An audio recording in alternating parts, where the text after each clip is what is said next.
Kak, aku tuh 2 minggu itu majikan dan agensiku waktu aku di Taiwan. Ini aku cerita ulang lagi ya Kak, membahas yang kemarin.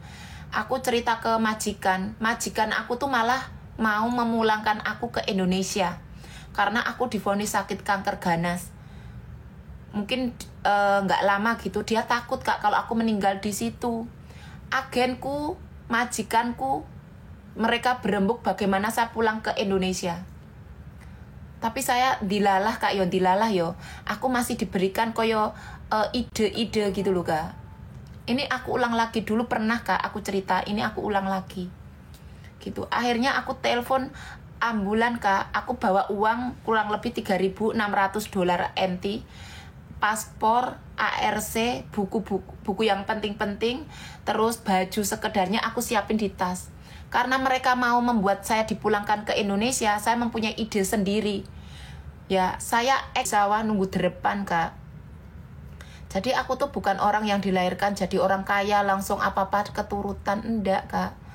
Saya tuh dari kecil umur sekitar 5 tahun, 6 tahun itu udah gak punya bapak, teman-teman. Gak punya bapak. Ini aku cerita kembali ke masa kecil sampai ke masa sekarang. Jadi memang kecilnya aku tuh bukan orang yang apa-apa serba ada. Makanya ketika aku ngelihat anakku sekarang, aku selalu bisa keras itu teman-teman. Lah aku tuh mengajarkan dia itu, aku ajarin cari uang itu nggak gampang, nggak langsung sekarang minta langsung ada gitu teman-teman. Sedangkan aku kan sendiri nggak punya pasangan. Yo kadang was-was teman-teman. Piye Mbak Nur mulai sekarang cari guru belajar baca Al-Quran. Iyo insya Allah Kak, nanti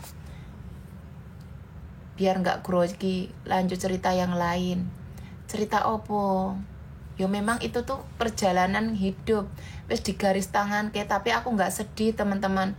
Karena apa? Aku udah mandiri dari kecil, itu udah menjadi wanita yang kuat. Makanya ketika ujian ada aku wis biasa. Wis tahu. Mbokku umur 83. Mat siang Kak. Puasa alhamdulillah. Sakit aku tuh divonis tahun 2000 piro yo? 2019 Kak. 2018 Kak aku divonis sakit. Nah sakit aku tuh awalnya cuma benjolan Kak, nggak sakit. Kanker itu nggak sakit. Jadi kalau mungkin saya dulu bisa sabar, mungkin itu nggak perlu dioperasi teman-teman. Udah panik teman-teman. Kalau udah masuk sekolah tapi hari ini libur. Semangat selalu ya. Simbah Samindol di rumah Kak. Kakak jangan bahas tentang agama yo teman-teman. Tolong ya. Setiap orang itu punya privasi masing-masing. Kenapa saya itu enggak tahu sendiri Kak. Saya itu broken home. Kok broken home, single parent. Ketika ada perpisahan itu teman-teman, itu tuh kan anak ikut bapaknya. Jadi saya tolong ya, saya enggak bisa jawab, bingung saya.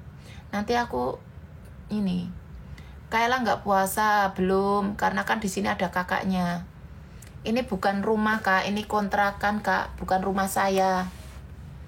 Gitu. Kanker itu nggak ada sakit sama sekali, teman-teman. Ini aku cerita dulu ya, bingung saya kalau nggak diurutin. Saya sakit kanker ini posisinya di luar negeri, teman-teman. Itu awalnya ada benjolan. Itu pertama kali di ketiak, teman-teman. Itu sebenarnya benjolannya itu kecil, tapi saya anggap sepele. Makanya buat teman-teman yang nonton 3.000 mata memandang, sebagai perempuan kalau mandi itu teman-teman sering-sering diraba-raba. Karena itu takutnya ada gejala kayak gitu, ada benjolan. Diraba-raba. Sadari. Semakin kita menyadari benjolan itu kecil kakak minum teh herbal Bajaka. Nih sekalian sambil iklan, teh Bajaka ini. Ini tuh benjolan, kanker, tumor itu bisa hilang Kak. Karena saya waktu ada benjolan itu Kak, saya itu santai. Saya anggap itu nggak bahaya, nggak sakit. Aku anggap sepele lah kayak gitu. Aku biasa aja Kak, nggak mikirin, nggak periksa, nggak ke dokter. Los tanpa apa-apa. namanya benjolan itu lama-lama makin besar kak.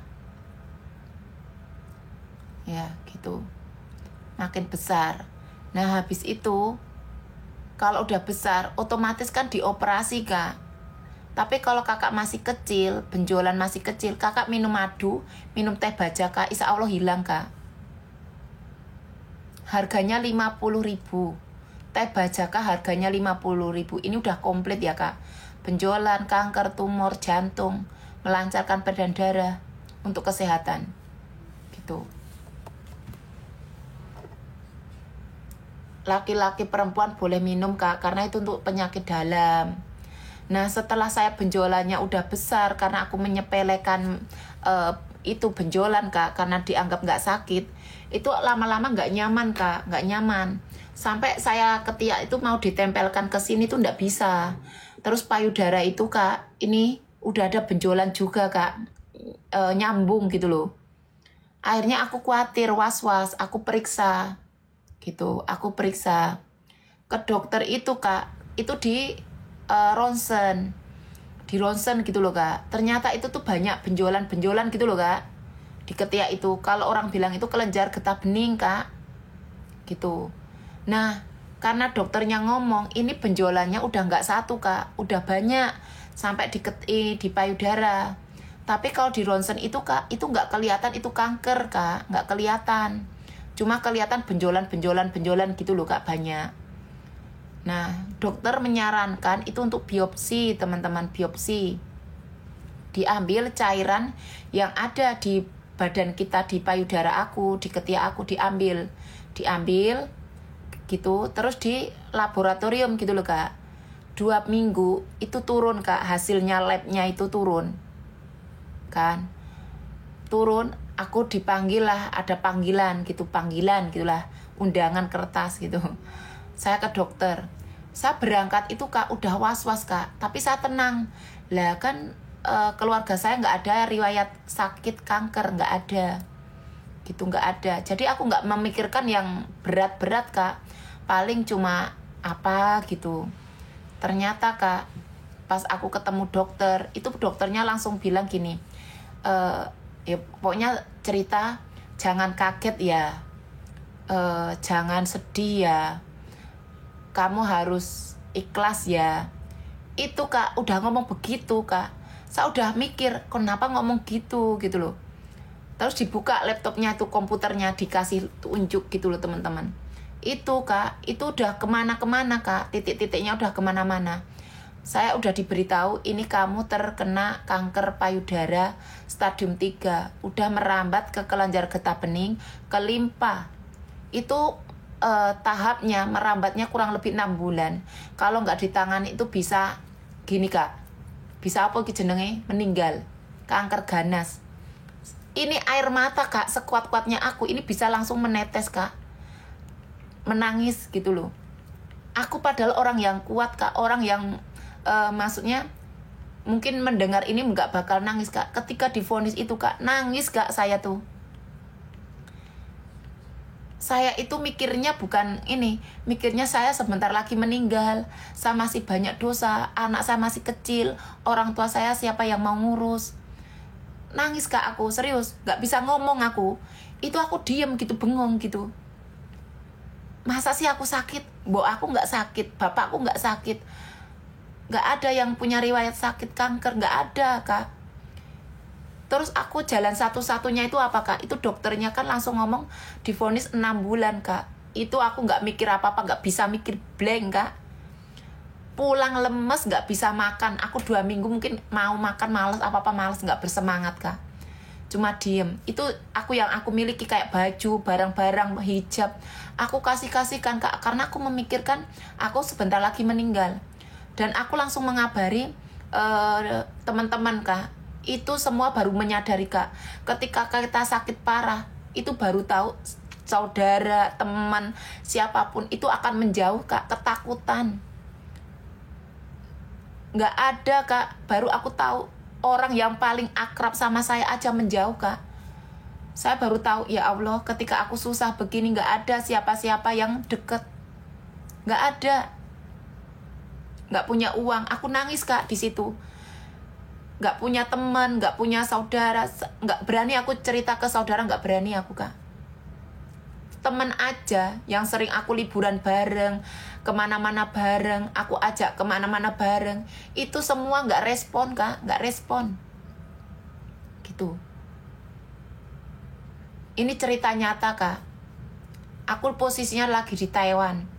Habis itu kak, aku tuh 2 minggu itu majikan dan agensiku waktu aku di Taiwan. Ini aku cerita ulang lagi ya kak, membahas yang kemarin. Aku cerita ke majikan aku tuh malah mau memulangkan aku ke Indonesia karena aku divonis sakit kanker ganas. Mungkin nggak lama gitu, dia takut kak kalau aku meninggal di situ. Agenku, majikanku, mereka berembuk bagaimana saya pulang ke Indonesia. Tapi saya dilalah kak yo, dilalah yo. Aku masih diberikan koyo ide-ide gitu loh kak. Ini aku ulang lagi, dulu pernah kak aku cerita, ini aku ulang lagi gitu. Akhirnya aku telepon ambulan kak, aku bawa uang kurang lebih 3.600 dolar NT, paspor, ARC, buku yang penting-penting, terus baju sekedarnya aku siapin di tas. Karena mereka mau membuat saya dipulangkan ke Indonesia, saya mempunyai ide sendiri. Ya, saya acting kak, saya ingin bertahan di Taiwan untuk berobat kak. Saya dengan cara alasan saya akan tinggal di Taiwan kak. Jadi saya telepon ke ambulan kak. Waktu itu ijo 199 lah. Saya masih hafal kak bahasa Mandarinnya. Telepon ke ambulan dan saya ngomong ke majikan bahwa saya sakit, kondisinya sakit saya. Oh ijo, wei, 我现在生病，我很不舒服，可以帮忙我吗？ Sambil pura-pura nangis kak, nangis. Sambil acting lah, tahu sendiri. Karena agen dan majikan kan udah menyiapkan mau pulang kak. Wei, pangmang wo, ni 现在住在哪里? Gitu loh. Terus akhirnya saya beli, 我住在台南市. Saya masih apal kak alamatnya aja sampai di kepala nih. Cuma saya nggak sebutkan, nanti teman-teman nyari bos saya gitu. Saya tinggal di situ. Akhirnya ambulan datang teman-teman, datang. Saya udah menyiapkan ransel gitu. Akhirnya saya naik ambulan kak. Naik ambulan itu saya diperiksa tensinya segala macamnya. Ditanya tuh, kamu mau diantar dirujuk ke rumah sakit mana? Pertama kali saya itu di rumah sakit Anan kak, Anan Tainan. Tapi saya tuh minta nggak di situ karena apa, jauh kak, di perkampungan, kayaknya sepi itu rumah sakit. Jadi saya mintanya rumah sakit yang kota, yaitu rumah sakit Renai. Bukan rumah sakit yang di Tainan yang kota itu rumah sakit apa saya lupa. Pokoknya ya di Tainan. Tainan tuh rumah sakit apa? Pokoknya yang di Tainan itu. Di situ saya tiba-tiba saya tuh nggak diproses-proses kak. Bukan Jenta, bukan Jengkong. Ada lagi yang swasta, bukan Sinlau, bukan Cime.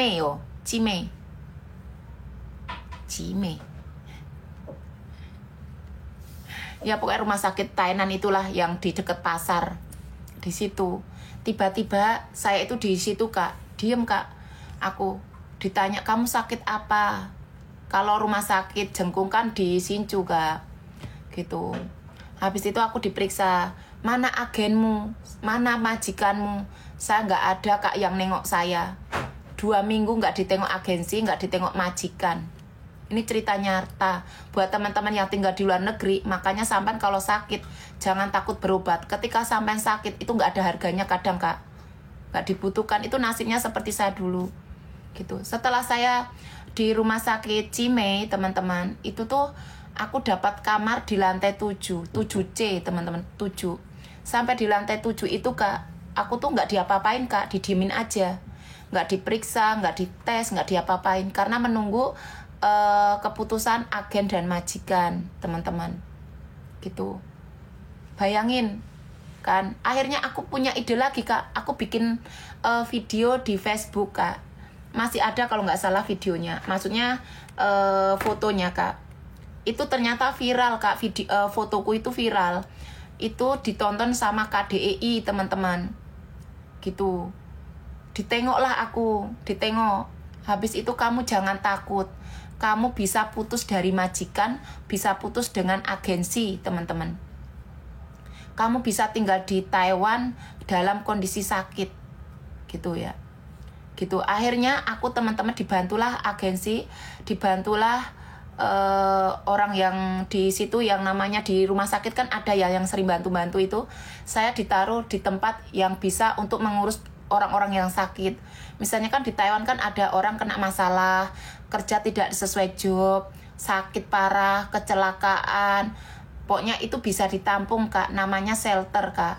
Akhirnya, Kak, saya ditenangin. Kamu aman, kamu aman. Iya, shelter, Kak. Jadi agensiku dipanggil, majikanku dipanggil, ditemuin gitu loh, Kak. Jangan takut ya, hei majikan, kamu jangan takut. Ini bisa tinggal di luar negeri. Kamu pun bisa mengambil TKW lagi. Jadi ternyata majikan itu ketakutan ketika ada TKW-nya yang sakit, terus dipulangkan, dia nggak bisa ambil TKW lagi, Kak. Itu intinya majikanku takutnya begitu. Jadi timbul kesalahpahaman, teman-teman, di situ tuh. Akhirnya kita itu berembuk gitu loh, Kak, rapat antara majikan, agensi, saya, shelter. Kita berembuk berkumpul gitu. Kita ngomong baik-baik secara terbuka gitu. Akhirnya majikan aku tuh mengerti, oh seperti ini, oh akhirnya begini gitu. Alhamdulillah, teman-teman, majikanku tuh akhirnya luluh, teman-teman. Akhirnya dia nggak jadi memulangkan saya lah. Orang karena bisa putus kontrak, nggak ada kaitan agensi, nggak ada kaitan majikan gitu loh. Akhirnya majikanku bisa ambil TKW baru gitu. Karena majikanku bisa ambil TKW baru, akhirnya saya pun dikasih apa jenenge yo, kasih apa yo jenenge, bantuan juga dari majikanku itu. Majikan aku membayarkan biaya askes kesehatanku, teman-teman, selama aku kompensasi lah, kan timbal balik, teman-teman. Dia membayar askesku selama kalau nggak salah 1 tahun lebih, 1 tahun 4 bulan. Dia membayarkan, teman-teman, ucapan terima kasih gitu loh. Akhirnya aku diambil lah sama shelter, tinggal di shelternya itu di Kaohsiung, teman-teman. Awal aku tinggal itu di Kaohsiung. Mungkin sekarang orangnya masih ingat sama saya, karena di situ saya juga memotivasi banyak orang biar semangat hidup, teman-teman. Saya tinggal di shelter, tepatnya di Nanze Chiakungchi, Kaohsiung, dekat pabrik, teman-teman. Mungkin sekarang udah pindah. Pokoknya terima kasih shelter yang ada di Taiwan. Terima kasih KDEI yang ada di Taiwan, sehingga saya bisa sehat kembali. Saya sampai pulang itu saya dapat asuransi, teman-teman. Asuransi aku sakit itu tiket pesawat lah, teman-teman. Aku operasi, Kak. Aku operasi nih, nggak punya payudara sebelah. Karena kan saya kan habis sakit itu, Kak, aku ditanganin, Kak. Setelah saya putus dengan majikan, dengan agensi, saya itu boleh diproses, teman-teman. Boleh diproses kayak operasi, saya udah bisa mengambil keputusan. Terus yang menjamin saya itu ya saya sendiri sama shelter, teman-teman, gitu loh. Gitu. Jadi nggak ada urusan majikan dan agensi, teman-teman. Kalau saya mati pun agensi nggak tanggung jawab, bosnya nggak tanggung jawab gitu. Nah, setelah saya udah operasi, ternyata tuh masih panjang, teman-teman, prosesnya. Saya masih harus kemo. Ya Allah, teman-teman, rasanya kemo, naudzubillah min dzalik, amit-amit, semoga yang nonton live-nya aku jangan sampai merasakan kemo, teman-teman. Kemo itu mematikan sel mati dan sel hidup, teman-teman, secara bersamaan. Sekarang kita sehat setelah disuntik, teman-teman. Itu kita rasanya nggak bertenaga, lemas, makan nggak enak, kebas, nggak bersemangat hidup. Kalau kita mentalnya ngedrop, teman-teman, nggak berpikir kita itu harus sehat, yo wes pasti kita nggak panjang, insya Allah ya. Kayaknya nggak bersemangat itu gimana yo, ngedrop. Karena teman-teman aku tuh udah bablas, teman-teman. Ada video aku tuh di YT, di YouTube. Itu tuh teman aku udah nggak ada, teman-teman. 2 teman aku, 3. Ya gundul lah, Kak. 3 teman aku tuh nggak panjang umur. Sama sakitnya stadium 3. Kita itu prosesnya bareng, berobatnya bareng, kemonya bareng. tapi nggak ketolong teman-teman, meninggal gitu. Setelah YouTube-nya sama Kak Nurjana Channel, cuma zaman dulu kan videonya itu masih asal Kak, masih ngasal gitu loh. Aku nggak pinter, maksudnya ya sampai sekarang nggak pinter, cuma asal-asalan gitu. Aku juga nggak ngerti bisa jadi YouTuber dulu di Taiwan itu sambil saya kondisi sakit itu tuh karena ya cerita